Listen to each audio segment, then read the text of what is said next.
Se alguém achava que esse início de regulamento traria uma competitividade maior desde o início e que os carros seriam bem mais próximos desde o início, sejam bem-vindos a 2014.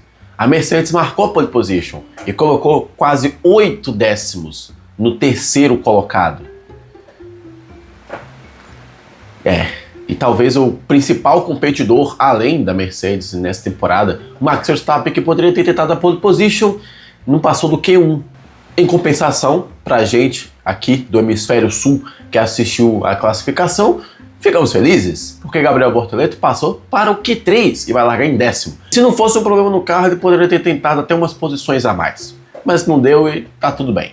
Senhores, bem-vindos ao resumão da classificação do GP da Austrália, para você que viu ou não viu. E eu vou comentar com vocês aqui.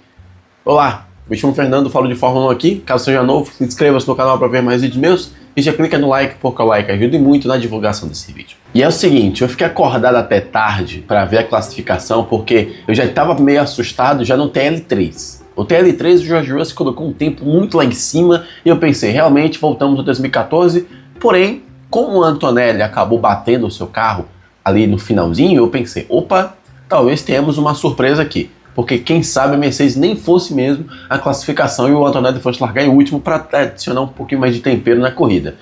Porém, a Mercedes colocou o carro do Antonelli na pista em tempo recorde, refez o carro muito rápido, muito graças a uma ajudinha do Max Verstappen, e assim o Antonelli vai largar na primeira fila.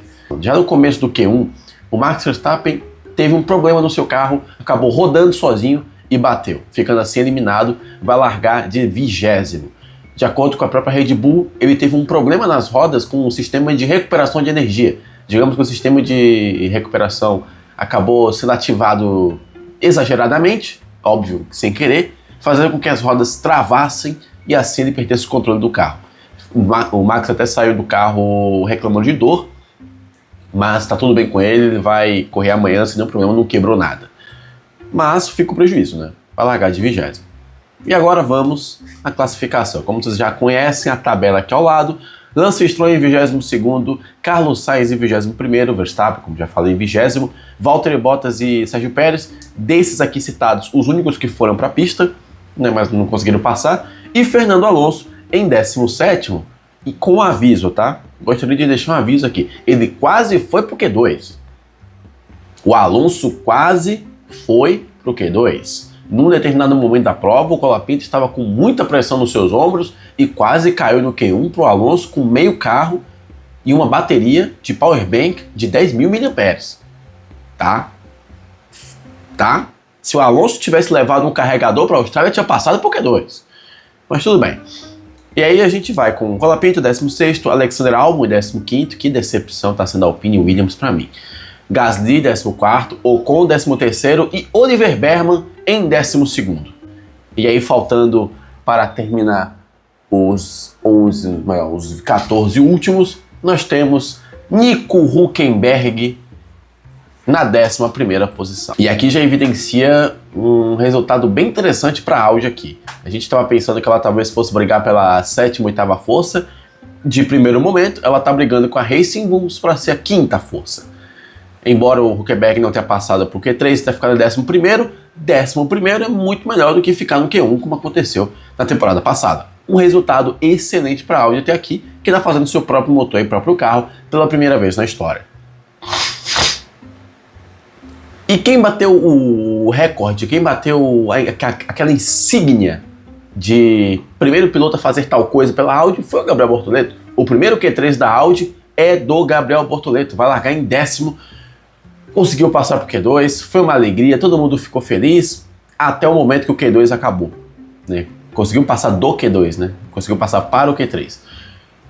O Gabriel, digamos que teve um problema no seu carro na entrada do box e, como já é regra, né? Se você precisa de ajuda, você está eliminado da sessão. Ninguém pode tocar no carro.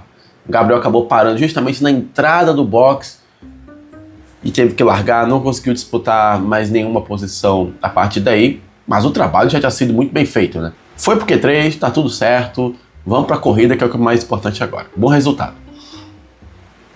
E aí vamos. Nono lugar para Arvid Lindblad, um piloto que se mostrou rápido o final de semana inteiro, vale lembrar, ele é estreante, primeiro final de semana dele. Oitavo, Liam Lawson, foi vencido pelo companheiro de equipe, mas a tendência é que ele consiga superar o Lawson logo logo. Lewis Hamilton em sétimo, Lando Norris está mal nesse final de semana, em sexto, Oscar Piastri em quinto, Leclerc, quarto. Leclerc classificando na frente do companheiro de equipe, classificando na frente de outras equipes também, não é nenhuma novidade. Em terceiro, Isaac Hadjar, que com ou sem Verstappen ele estava muito rápido, com ou sem Verstappen ele tinha chances de classificar à frente do holandês, não é exagero, o piloto é rápido, esse segundo carro da Red Bull parece que se livrou dos problemas que os outros tinham. De primeiro momento, não estou falando isso só porque ele ficou na frente nessa classificação, já que o Max abandonou, não é isso. O Hadjar fez um final de semana ótimo. O Hadjar foi o termômetro para saber se o carro da Red Bull é bom ou não. E de fato é, e é rápido. Porém não o mais rápido. Porque Antonelli ficou em segundo, como já falei, em um tempo recorde a Mercedes conseguiu montar esse carro. E em primeiro, George Russell, muito à frente do seu companheiro de equipe, e 8 décimos à frente de qualquer equipe. Eu já até montei aquela arte, brincando, claro, mas falando a verdade também, do George Russell, campeão do mundo. Já montei a arte, já está toda pronta já. Mercedes vai conseguir enfileirar alguns títulos aí, sem duvidar, porque é impossível a gente não lembrar do regulamento de 2014, o regulamento turbo híbrido na sua essência, no início do regulamento. Todo mundo vê que a Mercedes conseguia ter um ritmo de classificação excelente, era sempre pole position, o campeonato era decidido pelos seus dois pilotos. Para quem pedia a Fórmula 1 raiz, que não gostou do regulamento, eu quero a Fórmula 1 raiz de volta. Tá aí a Fórmula 1 raiz, a mesma equipe dominando com seus dois pilotos. Fórmula 1 raiz tá aí. Sempre foi assim. E a única esperança, pelo menos agora, de ter um campeonato bom, as duas únicas esperanças, são o conserto, entre aspas, da taxa de compressão, né, já que a medição vai mudar e uma equipe pode ser considerada ilegal ou não, ser desclassificada, ou a equipe vai ter que mudar o seu motor e assim perder um pouco de potência. A única coisa que pode salvar esse campeonato, e claro, o Antonelli resolveu bater de frente com o George Russell, e o que eu acho um pouco difícil, não só pela experiência, como também o Russell, eu acho subestimado, tem total competência de fazer um campeonato dominante com esse carro da Mercedes, pelo menos por enquanto. De verdade, ela estava assim se escondendo, resolveu aparecer para assustar todo mundo.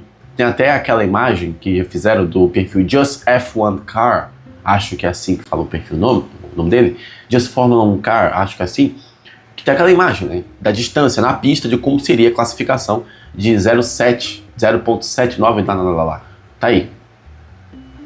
É isso aí, é essa distância da Mercedes pro resto do grid agora. Pois é, gente.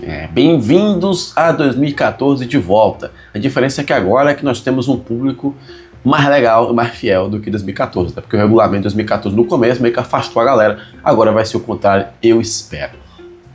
Expectativa para a corrida, além da Mercedes disparar lá na frente, nós temos um Max Verstappen largando lá de trás para tentar passar todo mundo. E eu acho que num cenário bem positivo ele chega em quinto, chega ali em sexto, quarto. Se algo diferente na corrida acontecer, chega em terceiro. No caso do Hadjar, ele vai ter a função do Hadjar nessa corrida é brigar pelo pódio contra Leclerc, Piastri e Hamilton. Eu nem coloco o Norris aqui porque ele está bem abaixo desse final de semana. Enquanto Gabriel Bortoleto, como vocês conseguem perceber, né, nós temos aqui Ferrari, McLaren, Mercedes, Red Bull. 4 equipes para ficar no top 10. Vão sobrar apenas 2 vagas, que ele vai brigar contra Nico Hülkenberg, com a Haas, não esqueçam da Haas, e contra a equipe Racing Bulls, que está com seus 2 carros por lá. No momento ele já está vencendo a Haas e o seu próprio companheiro de equipe, mas ele vai ter que ficar ligado porque se o carro da Audi tiver um desempenho de corrida melhor que essas citadas, ele tem que aproveitar o máximo, porque é uma chance ótima de pontuar aqui. Claro que a gente não conhece o ritmo de corrida dos carros das outras equipes, mas de fato é uma chance ótima para o Gabriel nessa corrida. E em relação à corrida em geral, o pessoal está falando que podemos ter muitas quebras. Claro, início de regulamento totalmente natural que socorra, mas vamos torcer que não seja meio grid quebrando, porque aí fica feio, né? Se tiver uma quebra ou outra, tudo bem, mas meio grid quebrando, fica feio. Vamos analisar aí dessa corrida que teremos 20 carros, né, já que a Aston Martin vai acabar abandonando com seus 2. Senhores, eu quero saber suas opiniões agora, tá? Comenta aqui embaixo. Se gostou do vídeo, não esqueça de clicar no like e de se inscrever no canal para ver mais vídeos meus. E eu te vejo amanhã. para falar da corrida, tá? Até mais.